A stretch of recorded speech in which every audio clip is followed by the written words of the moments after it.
আচ্ছা, কখনো ভেবে দেখেছেন যদি ডেটা এতটাই স্মার্ট হতো যে কোনো গন্ডগোল হলে নিজেই নিজেকে ঠিক করে নিত, মানে আর কোনো করাপ্টেড ফাইল বা ঝিরঝিরে ভিডিও কল এসবের কোনো ঝামেলাই থাকতো না। আজকে আমরা এই জাদুর পেছনের আসল রেসিপিটা জানব, যার নাম হলো BCH কোড। চলুন দেখি এটা কিভাবে কাজ করে। এরকম তো আমাদের সবার সাথেই হয়, তাই না? একটা জরুরি ফাইল ডাউনলোড করলেন কিন্তু খুলতে গিয়ে দেখলেন ওটা কারাপ্টেড। বা ধরুন বন্ধুর সাথে ভিডিও কলে কথা বলছেন, হঠাৎ করে পুরো স্ক্রিনটা পিক্সেল পিক্সেল হয়ে গেল। আসলে ডেটা যখন এক জায়গা থেকে আরেক জায়গায় যায় তখন এই ধরনের সমস্যা হতেই পারে। কিন্তু কি হবে যদি আমাদের মেসেজগুলো এতটাই বুদ্ধিমান হতো যে তারা নিজেদের ভুল নিজেরাই ধরে ফেলে, আবার ঠিকও করে নিতে পারত? চলুন আজ সেটাই জেনে নেওয়া যাক। ভাবুন তো, আপনার মেসেজটা একটা লম্বা বিপদসংকুল রাস্তা দিয়ে একা একা যাত্রা করছে, আর এই রাস্তায় ওত পেতে বসে আছে অনেক নয়েজ মনস্টার, মানে নানা রকমের ডিস্টারবেন্স। এদের একটাই কাজ, আপনার পরিষ্কার মেসেজটাকে ধরে একেবারে জগা খিচুড়ি বানিয়ে দেওয়া। ডেটা ট্রান্সমিশনের এটাই কিন্তু আসল চ্যালেঞ্জ। আর এই চ্যালেঞ্জটাকে সামলানোর জন্য আমাদের গল্পের হিরো হল এরর কারেক্টিং কোড।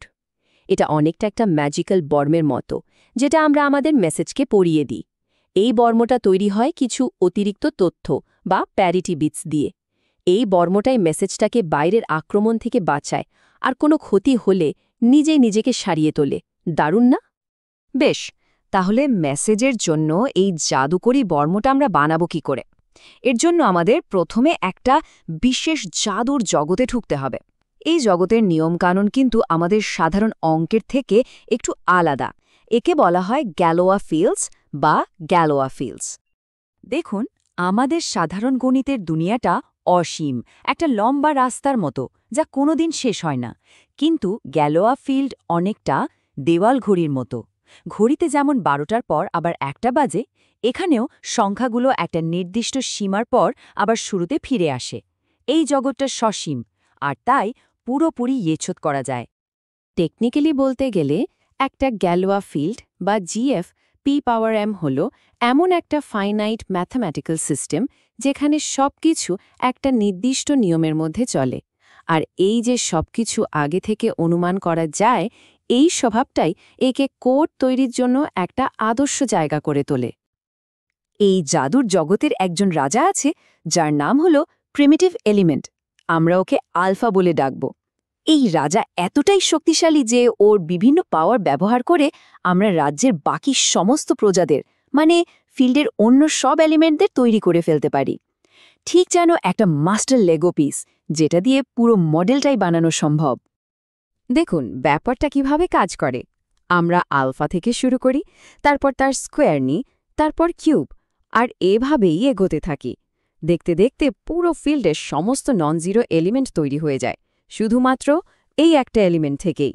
তাহলে এই প্রিমিটিভ এলিমেন্টকে আমরা জাদুর জগতের কি বলতে পারি? ঠিক আছে, আমরা এখন জাদুর জগতে তো ঢুকে পড়েছি।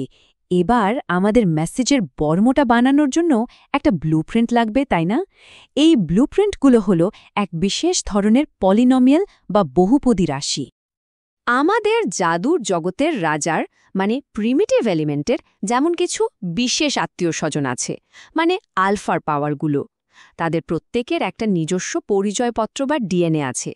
এই ডিএনএটাই হলো তাদের মিনিমাল পলিনোমিয়াল। সোজা কথায় এটা হলো সবচেয়ে ছোট পলিনোমিয়াল, যার রুট হলো ওই নির্দিষ্ট এলিমেন্টটা। আর এই সমস্ত ডিএনএ বা মিনিমাল পলিনোমিয়ালগুলোকে একসাথে করে আমরা তৈরি করি আমাদের মাস্টার ব্লুপ্রিন্ট। এর নাম হলো জেনারেটর পলিনোমিয়াল বা জি অফ এক্স। এই ব্লুপ্রিন্টটাই ঠিক করে দেয় আমাদের BCH কোডের পুরো গঠন এবং তার ভুল শোধরানোর ক্ষমতা। এই মাস্টার ব্লুপ্রিন্টটা তৈরি হয় প্রিমিটিভ এলিমেন্টের প্রথম কয়েকটি পাওয়ারের যে মিনিমাল পলিনোমিয়ালগুলো আছে তাদের লসাগু বা এলসিএম নিয়ে। ভাবুন, এটা যেন সবকটা ডিএনএ স্ট্র্যান্ডকে একসাথে জুড়ে একটা সুপার ডিএনএ তৈরি করার মতো। মনে রাখার জন্য এই লাইনটা কিন্তু খুব কাজের। সব মিনিমালের লসাগু জেনারেটরের জাদু। বেশ, আমরা তো মাস্টার ব্লুপ্রিন্ট পেয়ে গেলাম, কিন্তু আসল প্রশ্ন হলো এই মাস্টার ব্লুপ্রিন্টটা ঠিক কিভাবে কোডের শক্তি, মানে তার ভুল শোধরানোর ক্ষমতাটা ঠিক করে দেয়? চলুন এবার থিওরি থেকে একটু প্র্যাকটিক্যালে যাওয়া যাক। এখন আমরা দেখব কিভাবে এই মাস্টার ব্লুপ্রিন্ট বা জেনারেটর পলিনোমিয়াল ব্যবহার করে আমরা মেসেজের জন্য আসল বর্মটা মানে আমাদের কোড ওয়ার্ডটা তৈরি করি। পুরো প্রক্রিয়াটা অনেকটা কামারশালায় বর্ম তৈরির মতো। প্রথম ধাপে আমরা মেসেজকে একটা পলিনোমিয়াল এম অফ এক্সে পাল্টে নিই। এটা হলো আমাদের নাইট, যাকে রক্ষা করতে হবে। দ্বিতীয় ধাপে নাইটের পাশে বর্মের জন্য একটু জায়গা তৈরি করা হয়।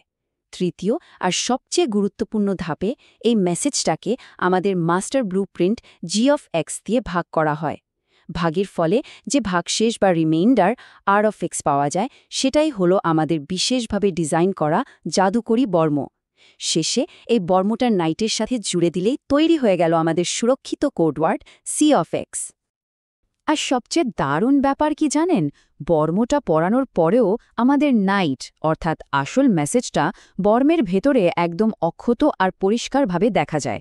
তাকে আলাদা করে খোঁজার কোনো দরকারই হয় না। এই ধরনের কোডকেই বলা হয় সিস্টেম্যাটিক কোড, যা ডেটা রিকভারিকে অনেক সহজ আর ফাস্ট করে তোলে। মনে আছে আমরা generator polynomial G of x বানানোর সময় কতগুলো মিনিমাল পলিনোমিয়াল নিয়েছিলাম? ওই সংখ্যাটাই ঠিক করে দেয় টি এর মান, মানে আমাদের কোডটা ঠিক কটা এরার নিজে থেকে সারাতে পারবে। তার মানে ব্লুপ্রিন্ট যত শক্তিশালী হবে, বর্মটাও ততটাই মজবুত হবে। সুতরাং আমরা দেখলাম কিভাবে গ্যালোয়া ফিল্ডের গণিত আর পলিনোমিয়ালের ব্লুপ্রিন্ট মিলে একটা সাধারণ মেসেজকে একটা সুরক্ষিত আত্মনির্ভরশীল কোডওয়ার্ডে বদলে দেয়। তাহলে এনকোডিং প্রক্রিয়াটি কিভাবে একটি সাধারণ বার্তাকে একটি শক্তিশালী স্বনির্ভর কোডওয়ার্ডে পরিণত করে। দারুণ! আমরা পুরো জাদুর রাজ্য ঘুরে বর্ম তৈরি করে ফিরে এসেছি। চলুন এক নজরে দেখে নিই আমাদের এই যাত্রার সারসংক্ষেপটা। আমাদের গল্পটা শুরু হয়েছিল একটা জাদুর রাজ্য গ্যালোয়া ফিল্ড দিয়ে। সেখানে আমাদের দেখা হলো রাজ্যের রাজা প্রিমিটিভ এলিমেন্টের সাথে। তারপর আমরা তার আত্মীয়দের ডিএনএ মানে মিনিমাল পলিনোমিয়াল খুঁজে বের করলাম। সেই ডিএনএ দিয়ে তৈরি করলাম মাস্টার ব্লুপ্রিন্ট বা জেনারেটর পলিনোমিয়াল। আর সব শেষে সে ব্লুপ্রিন্ট ব্যবহার করে আমাদের মেসেজের জন্য একটা শক্তিশালী বর্ম তৈরি করলাম, যা আমাদের চূড়ান্ত বিসিএইচ কোড ওয়ার্ড। দেখুন, বিসিএইচ কোডের মতো বিষয়গুলো শুধু সেমিস্টারের সিলেবাসের মধ্যে আটকে নেই। আজকের এই অ্যাবস্ট্রাক্ট গণিতই আগামী দিনের স্যাটেলাইট কমিউনিকেশন, ক্লাউড স্টোরেজ, এমনকি কোয়ান্টাম টেকনোলজির ভিত্তি তৈরি করছে। যে নীতিটা আজ আমরা শিখলাম, সেটাই হয়তো আগামীকালের কোনো বড় আবিষ্কারের চাবিকাঠি হয়ে উঠবে। তাই শুধু পরীক্ষার জন্য নয়, জানার জন্য শিখুন, কারণ আজকের জ্ঞানই আপনাকে ভবিষ্যতের নির্মাতা করে তুলবে। তাহলে শেষ করার আগে একটা প্রশ্ন রইল। তথ্যকে মজবুত আর নির্ভরযোগ্য করে তোলার যে নীতিগুলো আজ আমরা শিখলাম, সেগুলো আগামী প্রজন্মের টেকনোলজিকে আর কোন কোন অবিশ্বাস্য উপায়ে বদলে দিতে পারে বলে মনে হয়? ভাবুন, কারণ সেই ভবিষ্যৎটা কিন্তু আপনাদেরই হাতে।